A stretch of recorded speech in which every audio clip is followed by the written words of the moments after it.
There's so many like switches and dials. Yeah, It feels like it's a a bit space. overwhelming, to be honest, but we make it work. You've got your own spaceship here. I do. Wait, I'll clap to sync the audio. If you're happy and you know it. Richard, how you going? I'm going, yeah. You're going. I am going. We're ticking along. Yes. Welcome to the new setup. You're christening it. Oh, thank you so much for having me on this new setup. Like, honestly, I think it's such an upgrade from the old setup. It's very good. It Do you looks- remember our podcast when I was like sitting opposite you on the other Yeah. side and we had the old USB mics and everything? Mhm. I feel like I sat in front of you like trying to sync everything up. Oh, yes. Good old days. I feel like the interrogation table needed to go. It did. Now, these couches, they feel like so much more relaxed. How do you? Yeah. Do you feel more relaxed? Yeah, I do. Awesome. And you I'm don't feel chilling. that the mics are blocking us or? No, this is gonna take some getting used to. Yeah. Not gonna lie, not used to talking to a mic like this. Yeah. Fair enough. But- You've been going. I have been going, yes. No, mostly good. Mostly good. Mostly I'd say. good. Give us a bit of context about yourself. I feel like it's been ages since our last podcast. Yes, I think it's been a year probably. That Oh. podcast was very, very well received. Oh, that's awesome. to Yeah, hear. I think so many people just really not resonated with your story, but could really sympathize and experience the hardship that you were sort of going through, like the way you told it. I honestly, I was gonna cry, like that. I was actually gonna cry. I was gonna cry as well when I was like talking on the podcast. I remember just trying not to tear up. I was like, hold this back. But yeah, No, you kept it real, man. Like I can't thank you enough for it. I feel like that episode in itself just brought so much exposure. And I sound like a wanker. I'm just talking about like content and stuff but the fact that you were able to share your story to a couple hundred people, and impact a few people as well was amazing. And can't thank you enough for it. Nah, thank you for having me. That's life with lamb, baby. Yeah, 100%. Chris and the new setup, so Yes. good. I feel like I owe the listeners an apology. I've been so inconsistent.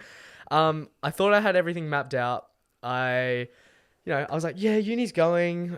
I'm going to be on top of my assignments and everything. I've got episodes pre-recorded. Just need to edit them. And then it was just like, just need to edit them. Just need to edit them. Yep. Just need to edit them. Just out of curiosity, how Yeah. long does it take you to edit one of these I episodes? have gotten a lot of questions about this. Okay, so each episode I aim for it to be about 60 to 90 seconds. 90 seconds? 90 seconds, yeah. 90 minutes. And of course, you have to schedule a time to record with someone, sit down. Takes about 2 hours, I guess, because of setting up, getting to know each other if we don't really know each other that well. And then I go away and then I have to export all the files to a hard drive, which broke. And that's another story. Oh, wow. Lost a bit of footage, but we'll talk about that. So export all the files. I actually discovered Final Cut Pro, which has been an absolute lifesaver. Basically, the camera angle you see here, and then Richard, the handsome man over there. I have to sync all of them, and that's why I clap at the start of each episode. You don't get to hear that because I process it and make sure it's all in sync. But Final Cut Pro does it all for me. But back in the day, when I first implemented three camera setups, I had to put it in iMovie, edit one camera angle with another, sync sync the audio, export it, and then re-put it back in iMovie. Oh, no. And then add another layer of Jaden, no. a camera angle. So I would say I'd watch from episode 60. What are we up to? We're up to like 60. We're up to almost. Are you 70 yet? Yeah. So I'd say from like 50 to 63. No, 60. 50 to 60. Let's just say that. Okay, yeah. I would watch each podcast, I reckon, about 3 or 4 times Wow. because I'd have to edit it and change it over. And that's cut down to about 2 hours now. I found a really nice workflow. So Final Cut Pro allows me to sync everything in one spot, which is so good. And then I just cut between the clips. But with that comes the cameras that only record for 30 minutes. Wait, These cameras? Yeah, these two cameras record for 30 minutes. Okay. The iPhone records for the full duration unless Yes.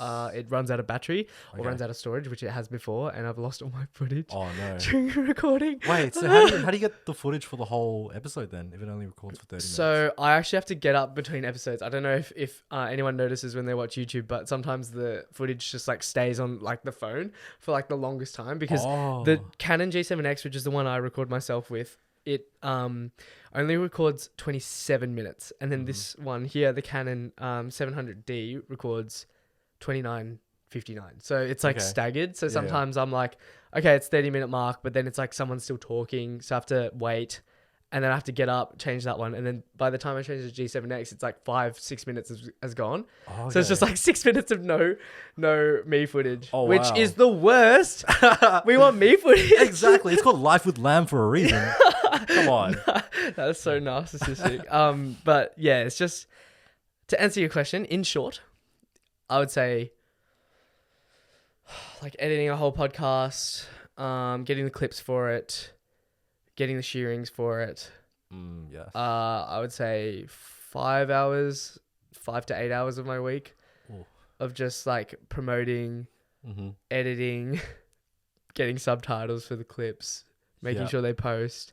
So you guys better fucking like it. Please. You better like it. Or share it around. Please do. Please. Share it on your story. Share it wherever. Just watch it all the way through. Or actually, if you don't want to like it, so fair. I mean, please still do.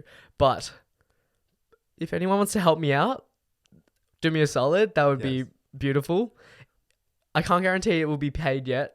We're trying to establish Life with Lamb a bit more. But if anyone has any skills or wants to have, something like a little portfolio, like maybe you're into content creation or like digital creation or videography and photography, then please reach out. I am open to anything. Chuck it on your resume. That's like one-way ticket to getting hired. Not gonna lie. Enough about me. Okay. Richard, bit of context for both of us. Yes. You are, I guess, someone that I love a lot. I love you a lot. Oh, did you just confess to me? I did confess to you on air? live on air. Oh my God. No, I admire you a lot because at the start of the year, we sat each other down and we were like, we're going to hustle this year. Like you had, what was it? 4 small business project ideas. Yes. And then I had this little baby here and like uni and the clubs and societies working, yada, yada, yada. Very busy people. That's why I admire you a lot because you're also working 9 to 5 and you're trying to do that. How is that all going? Okay. So at the start of the year, this was the plan, right? I wanted to start a videography business. Let's just start there. And I guess branch into more of like powerlifting reels or maybe branch into weddings later. I knew I wanted to do something with videography, but I didn't know exactly what niche I wanted to get into. He's very good at it. Chance to plug. Richie at Richie60 FPS on Instagram. I actually wouldn't say I'm really good at it just yet. I feel like I'm still... We're always progressing, man. Yeah, we're always progressing, but there's just like a certain style of video that I'm trying to nail, but I just haven't gotten there yet. I think I just need more practice. I think that's literally just it. Just more practice, more video editing, more filming, of course. But the only thing that's limiting me is time at the moment. So we'll get to that. But the other things that I was working on is a clothing brand. It's a very anime, like Japanese, like retro style of clothes, I would say. So the brand is called In Pursuit of Happiness. If you want to check it out, Shout out to In Pursuit of Happiness. So I just wanted to create something tangible and represents me. So I called it In Pursuit of Happiness because I feel like that is a moral code that I'm living by. I am pursuing happiness. And that doesn't mean just pursuing like euphoria or just random bits of happiness. It's more of pursuing something fulfilling that'll make me truly happy inside. So that's why I created the brand, because I wanted something tangible just to represent myself. How's that going? Is a very good question. No one asked, but I was about to ask that. really? Yes. Actually, Yeah. I feel like I'm very rusty at podcasting, so apologies if I'm not asking the right questions. But Yeah. how is it all going, Richie? Okay, so I've been trying to find good samples for these clothes, and I underestimated how difficult that would be because I've been trying out suppliers from China. I don't know how people do it, but the quality is just so shit. I'm not gonna lie, it's just so shit, and it's just postponing my release. I've tried different blends of material. So at the start, I tried 100% cotton, just your safe classic cotton. That was pretty good. And then I tried like a blend of polyester and cotton. I thought that would give like the airism, like the Uniqlo airism feel. You know they say they're 100% cotton. I have no clue how they are. Airism? Yeah. No. It says on the label. No shot. No, it's legit says on the label. Okay, Like, I'm wearing it right now. We can check. we can check. it We will after. fact check. But Yeah, if yeah. I know so many of you would be wearing Yes. Airisms, like they're literally the best t-shirt. They are on the market. They're quite good, honestly. Yeah. Everyone's getting into it, but for good reason. Yeah, it's 100%. It's amazing. But yeah, anyway, so the polyester cotton blend didn't work out so well. It felt just like so stretchy and like fake. It feels like like swimming trunks material. Oh, like a rashi, What's a rashi? maybe. The swimming yeah, yeah, yeah. Not trunks, but like like bathers. Yeah. Felt like that material, but Uh. slightly more cottony. So I'm like, people won't wear this. It is really hard. I know a lot of people have asked for t-shirts for like Life with Lamb merch, and fuck me, like if I could, I would literally make the best pump cover ever. Yes. But you look on like, I don't know, Alibaba, is that like where Yeah. you've been looking? Mhm. I don't know where people source in Australia where they can sell at a relatively cheap price and still make a profit. How are y'all making profits out here? Yeah, and if it's you so factor hard. in like shipping costs, like delivery, well, they're two of the same things. Website maintenance, paying for like maybe a Shopify website, it adds up. And I don't know how some brands are doing it for like $30, and it makes me really question fast fashion. Like, how are these people marketing items for $10? Mm-hmm. Like, I don't know. I don't know. Some sweatshop activity. You know? yeah, just I with don't know. the little like help me in the stitching and Yeah. like, fuck me, like literally wild. But it's sort of stalled. Would you say? It has stalled, yes, Yeah. unfortunately. Like, the best one so far has been 100% cotton. But the thing is, ordering from China and I guess like Asian suppliers, the sizing is a bit off because you have to order like literally like 2 or 3 sizes larger than what you actually are. And like, let's say like some of my friends want to wear like XXL like normally.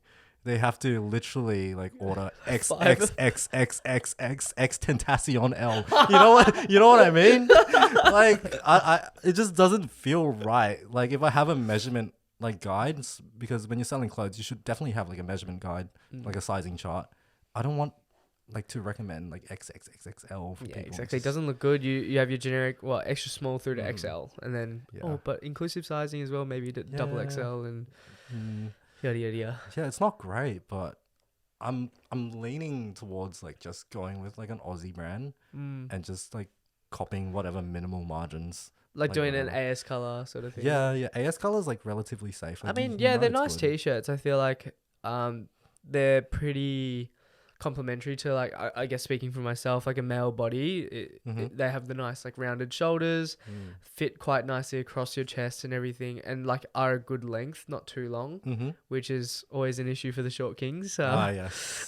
Which is why the Aerisms are so good. It's like this really nice like boxy fit. You've got the nice half sleeve instead of your typical Yes, t-shirt, so it's not yes. like too out there, but it's really stylish as well. Yeah, clothing's hard.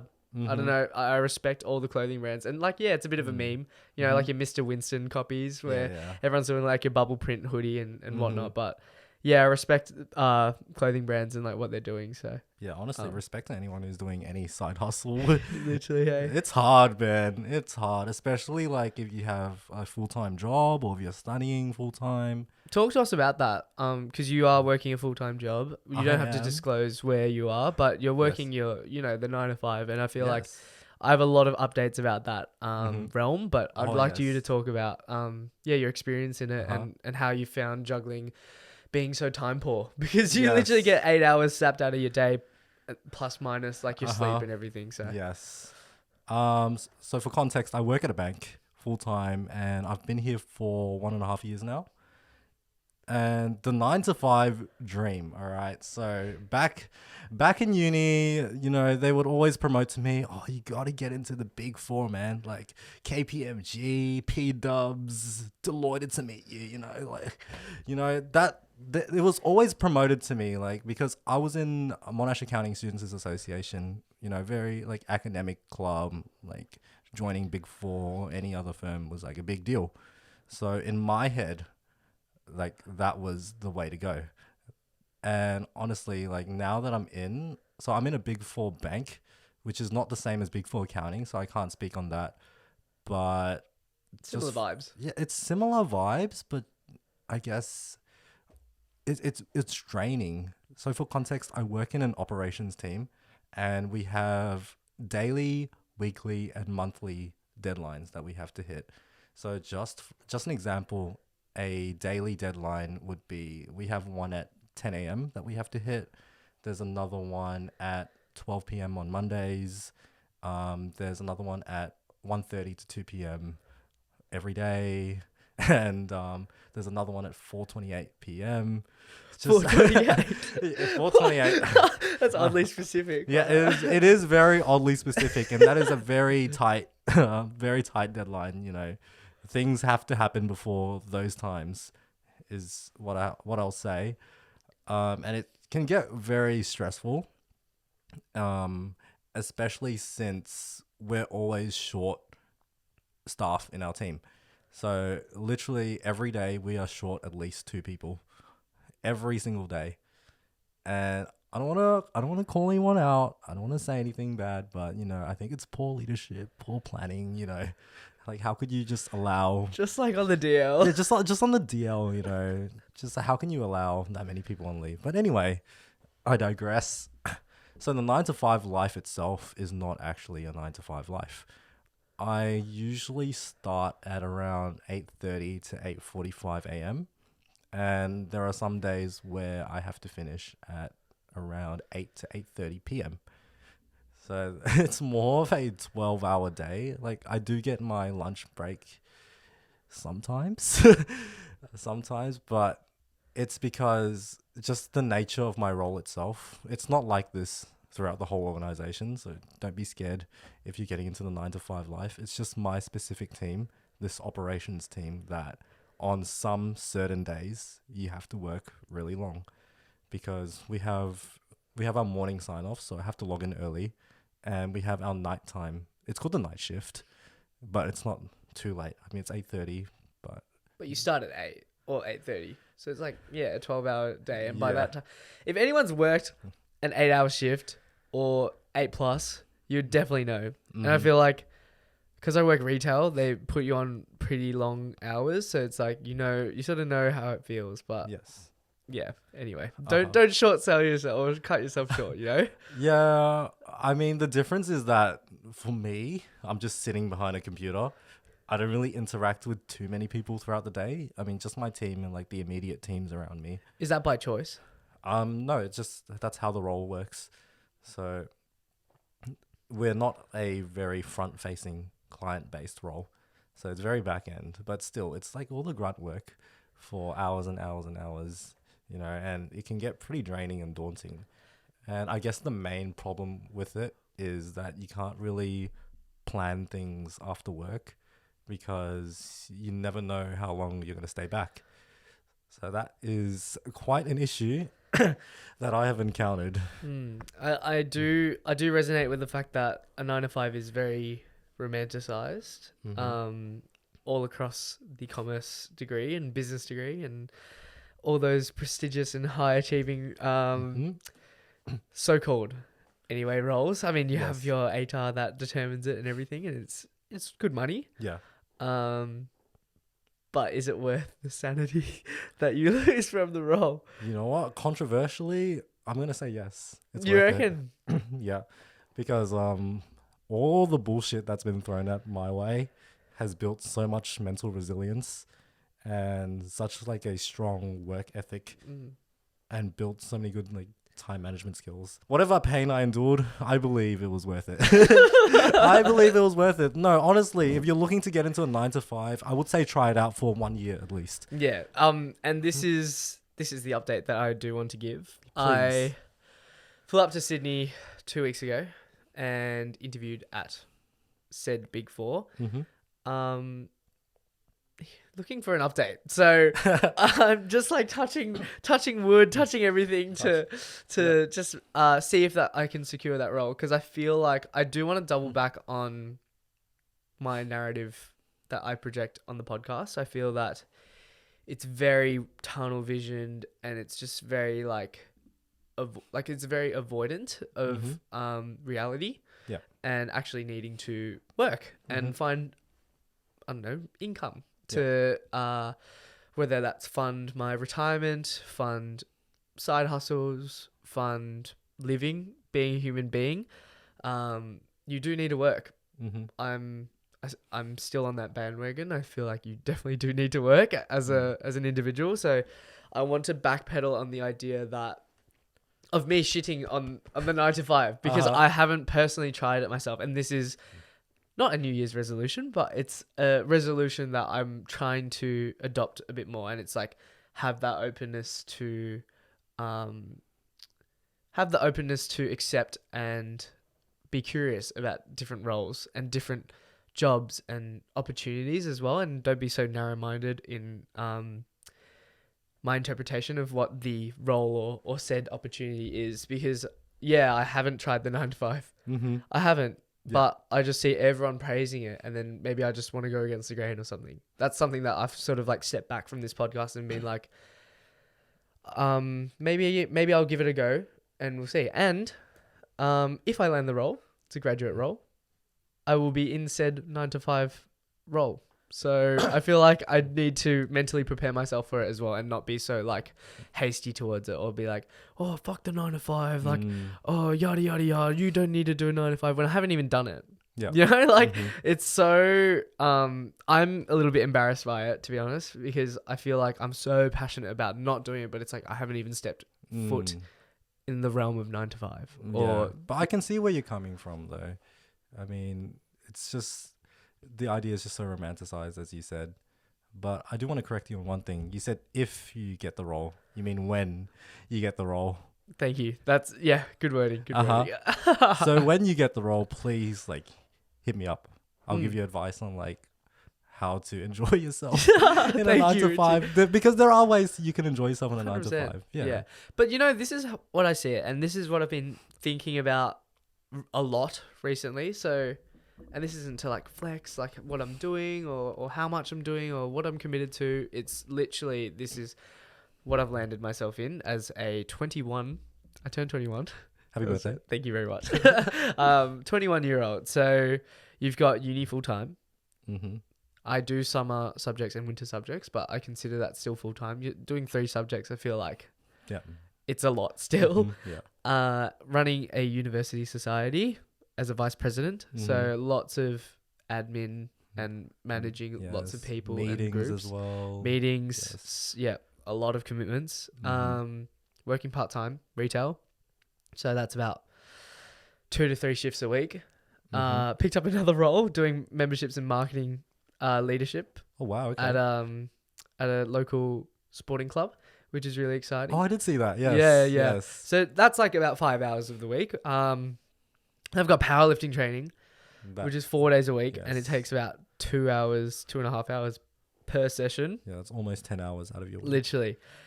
And the podcast. So, and dating back to the answer to how long does the podcast take? It takes a fucking long time to edit and everything.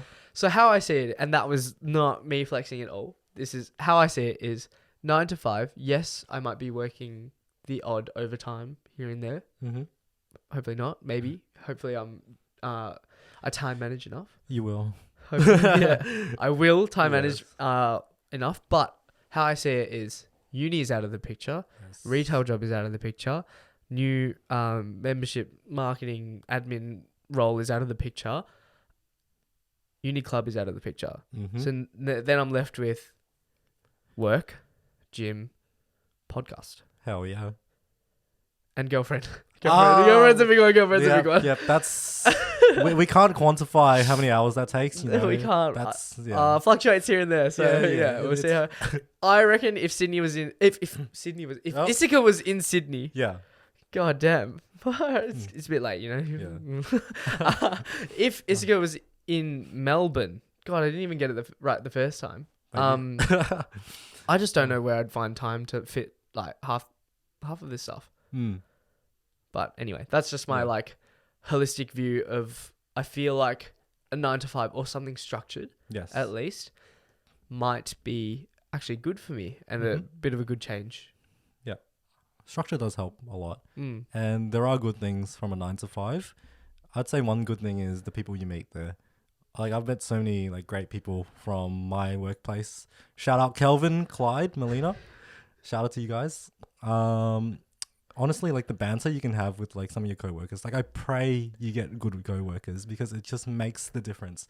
Makes the day go by so fast, and it makes work feel like you're just back at school, just messing with your mates. So that is one good thing that 9 to 5 can do.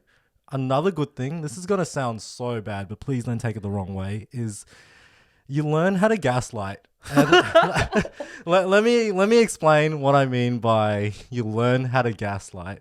So this is not a toxic type of gaslighting because you're gaslighting your employer and they have enough money to, you know, to share around. So what I mean by that is you learn great negotiation skills. That's a better way to put it. Yeah, maybe don't start with gaslighting. Yeah. But that's what Red flag. red flag. Yeah, this employee is a red flag. No, you learn your worth. You really learn your worth. Like once you start working there for, I'd say 6 months, and you've got some achievements under your belt, you can really leverage yourself in the workplace, and you can really like talk your shit. And I think that's a great skill to have. And you can transfer that to whatever outside. I mean, that's from my personal experience. That's sort of what I did, and it's helped me a lot. And it's made me more confident in the work that I do, and it's made me more like open to just speak out whenever I feel something. I can sense that as well. I feel like from the time that we met and did the podcast to now, you are definitely more like eloquent and able to speak very well. Thank you. Like I can notice it. Yeah. Just on a side note. Any other positives? He's got two. Can we work for a third? Okay. I need a clip. let me. Nah. There is another positive. Money's good and consistent, and for my job at least, you get paid for overtime, and overtime rates are pretty good. So it starts off at 1.5 times whatever your hourly rate is calculated by. And I think after about 2 hours, it scales up to 2 times. So this is scaling money, guys. So 9 to 5 money is no joke. It's decent. It's good for someone my age, 23, turning 24. And that was so interesting to watch. I know. For the listeners watching, Jaden just adjusted the cameras. That was really cool to watch. But anyway, that's the third positive. Money is pretty good, I'd say. A fourth one is that you get a lot of networking opportunities for sure. Yeah. And like excluding the friends you meet people who are willing to hire you if they move into different roles. Let's say you meet a couple of higher ups and then they move to another company, and you're talking to them on a daily basis or even a weekly basis. They know your name, so then they can refer you to whatever new company that they're working in. That's just an example. I use that as an example because that is something that is possibly happening in my workplace. Oh, yeah, amazing. Because we have people like moving around here and there. Yeah, and I think like, I don't know. I've always had the narrative that once you're in that role, it's like game over. That's it. You're playing the game for the rest of your life. Did you see that TikTok I reposted? Where it was like the fleas jumping in the glass container. There was this TikTok where there's this experiment that was done where these fleas were like put in this glass jar and then the lid was sealed over the top of them and they just kept bouncing to the top. top Mhm. and top and top and bottom and bottom and bottom and bottom, or side to side to side to side. And then they removed the jar, and they didn't escape. They just Mhm. kept going. Yeah. It was mental. Uh-huh. I was like, Uh-huh. and then that just forged even deeper resentment for the 9 to 5 and like being stuck in a role. You know, the narrative of Life with Lamb, I think, Mhm. is going to change from shitting on 9 to 5 to when I get this role. Yes, love that. And whether I do it for a year, absolutely fucking hate it, Mhm. then at least I can stand on 2 feet and be like, this is why I was right the whole time. Uh-huh. And this is why it's not that beneficial, and you should go and try out different things and actually do something that you love. Mhm. Or I could do it and it's just the best thing that's happened in my life. Could be. And then I turn around and say, well, I was wrong. And then keep Life with Lamb on the side and Mhm. be like, this is how I balance my day as a 9 to 5, running a podcast on the side as well. Mhm. So I feel like it's a win in both situations. Yeah. There's also a third situation where it's just very mid. You know? It's just very mid. You I'm know? not It's- going to think of that. It's like all right, Yeah. but at the end of the day, you always get something out of it. I feel like going into 9 to 5 for the first time, there is no way you don't get something out of it. There's some skill you got to pull out from it. There's someone you have to meet from that job. I mean, one full year of working, a lot can and will happen. So definitely excited for you. Thank to go you, into bro. that. Any negatives? Talk to us about the time poor, or the time poverty that you're Yeah, experiencing. the time poverty. Yeah, I'm so malnourished for seconds and minutes at the moment. Honestly, it's just the inconsistency of it, because there's some days where I have a decent amount of time. No, actually, that's just a normal work day. Like, my perspective of decent amount of time is so skewed now because I've been doing overtime for months on end that a normal work day feels like I have so much free time and I have so much spare time. I guess if you don't have a lot going on, then you won't feel the time poverty as much. But if you want to have something on the side, or even like gym on the side, I had to quit gym because I didn't have enough time to powerlift throughout the day. That sounds so depressing. I don't know if I'm making excuses, but I've just been like starting too early and finishing too late. And I feel my mental was just drained, and I don't want to, I guess, stress my body even further. No, I relate to that. It's like Mhm. half the time it's just mental. Yeah. Because as soon as you step foot in the gym, and like as cliche as that sounds, like the rest is fine. Mm-hmm. But I get what you mean. It's such a tough battle. Mm-hmm. Because after working a long shift, you're just like, well like I just want to go home and just like sit on the couch. Yeah. Is that the flea trap? I was literally gonna say that, Richard. Yeah. You read my mind. Oh my god. Because like you were conditioned to feel the long work days Yeah. to be your normal, and then you're like, well, what do I do now when you're meant to have your normal day? Holy shit. It's fucked. Oh my god. I was the flea. You were I was the flea, Jaden. Oh my god.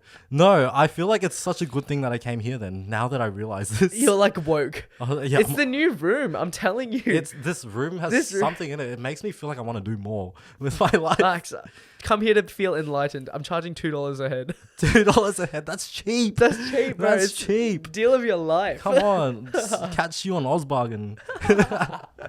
This is amazing. Well, do you actually feel like it?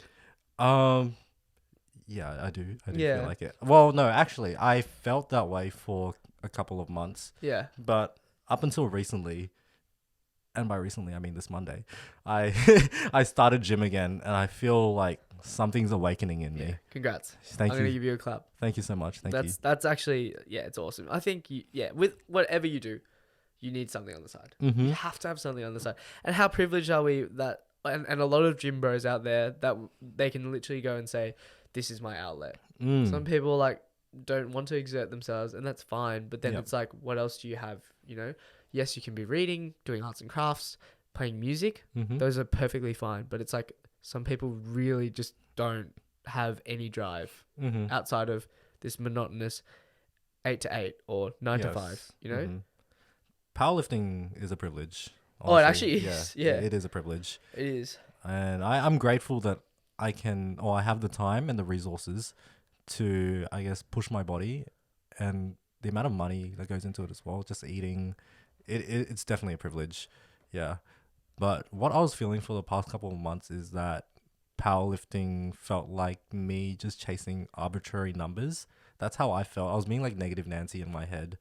And then I guess just recently I discovered that, for me at least, it's not really about the numbers. Like, I don't really care. I just want to lift and just push myself and just be strong while I'm young, you know? Just push my body as much as I can while I'm young. So then later in life, I'll have a strong body to work with. Yeah. So that's the mantra for powerlifting right now. I'm not looking to compete or anything. Like, I am looking to film though for competitions. That would be fun. So hit me up. If you Oh, you make some good clips. I'm not gonna lie. Oh, thank you. And it gives you a chance to practice your craft. Yeah, It's for so sure. good. Love it. Back on that powerlifting bandwagon, I injured my knees. So yeah, it's been sort of dire for the past 2-3 months. We're working through it, but Yes. you know, it made me sit back and really think of like why I started powerlifting in the first place, you know, because I was like depressed, man, training wise depressed, because I kept swiping through and just seeing people just like ascending and ascending and ascending. Yeah. Shout out Kevin Ho.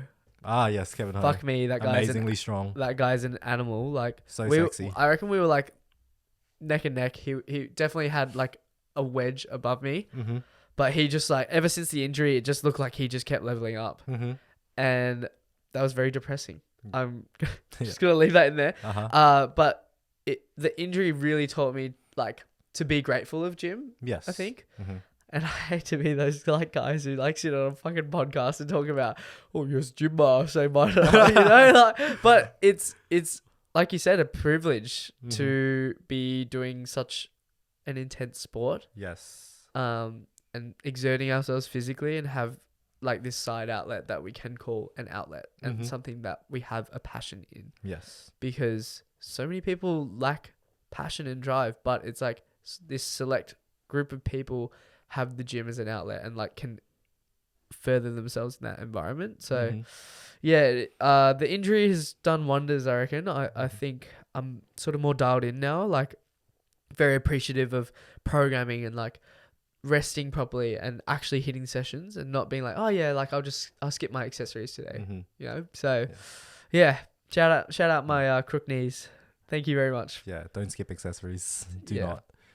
So have you been able to squat then if your knees are injured? did actually. Today I worked a 140 for 8. Oh, okay. 145 for 8 and then 147.5 for 8. That is quite And spicy. We're sort of pain free at the moment. Touch wood. My left knee is a little bit iffy. It's like sort of locking out like here and there. Okay, so I just gotta nurse that one a little bit. But you know, we're back, I think. Awesome. And it gave me time to re-tech my bench. Oh, I have seen your bench has been increasing. It's been shooting up. We did 130 for a dub. That was pretty sensational. I saw it. 3 plates today. is on the way. Yeah, it is on the way. It is on the way. It Yes. very much next month. I'm gonna call it. Next month, yes. I will have the inaugural 5 plate squat, 3 plate. Wait, what is it? 4 plate squat. No. 220, right? 5. No, 5 yes, plate squat. 5. 3 plate bench. Are you at a 6 plate dead? I want a 6 plate dead. How? Which is what, 260? 260? Nah, no way. Oh. Not yet. Are you close? Not yet. I'm like 5.5 plates. 5.5 plates. So like 240. Oh, okay, yeah. We'll get 260. Well, yeah, one you day. get there, yeah. Well, yeah, this year. Yeah. This year. Why not? We got Matt Crundle. He's actually going to supply us with a really nice banner on the Oh, the on Crundle wall. crew? Yeah. So actually, Excellent. side note, just this is all free advertising space. Oh, awesome. So if you have any businesses or brands, like please put them up here. I'm going to have a huge Life with Lamb in the middle Of course. and then surround it with all the amazing businesses and brands that might support me. Oh, awesome. That's awesome. Do you reckon that's the way to decorate it? Or do you reckon just a clean Life? No, I want to support other brands. Yeah. Oh, let me think. Sorry, I put you on the spot here. Yeah, there needs to be something here, but the clean looks kind of nice for now. You know. Yeah. I gotta savor it while it lasts. True. Yeah. But You want to avoid cluttering this wall, I think. It might be a bit of a distraction, you know. Yeah, maybe distraction from the handsome Richard. Yeah, your face No. is a distraction enough, so you don't need to add to it. Amazing. Do you want to end on anything for the 9 to 5? I feel like that was sort of the consensus of this podcast. Yeah, it was just a summarizing statement. Yeah. 9 to 5 overall, I think it's a net positive. I think if you have the opportunity, then you should go for it. It is a privilege to work in a 9 to 5 because not many people can just, rock up at an office, just have people to talk to, do some work, some arbitrary work and get paid for it. It's a privilege for sure. If you're ever on the fence about it, give it a try for maybe a year. And if you don't like it, there's plenty of other opportunities for you. 100%. Yeah. I second that a lot. And I think that like my mindset has changed a lot from being this just like, no, I don't want to do it. Yada, yada, yada. It's like, let's just give it a go. At least I can say wherever I come out of the other end of the tunnel, at least I can say I did it. Yeah. And I tried it and I can put it to bed or continue doing it. Mm-hmm. Thank you, Richard. This Thank is you, very Jalen. therapeutic. It's always just therapeutic talking to someone. This was very nice. Yeah, really appreciate it. Stay tuned for some more episodes in this beautiful setup. Bye. And we'll catch you in the next episode. Don't become the flea. Don't become the flea. That's actually the main takeaway. Don't become the flea. Don't become the flea. And have a good night or morning or afternoon. See Whatever ya. you're doing. Bye-bye. Bye.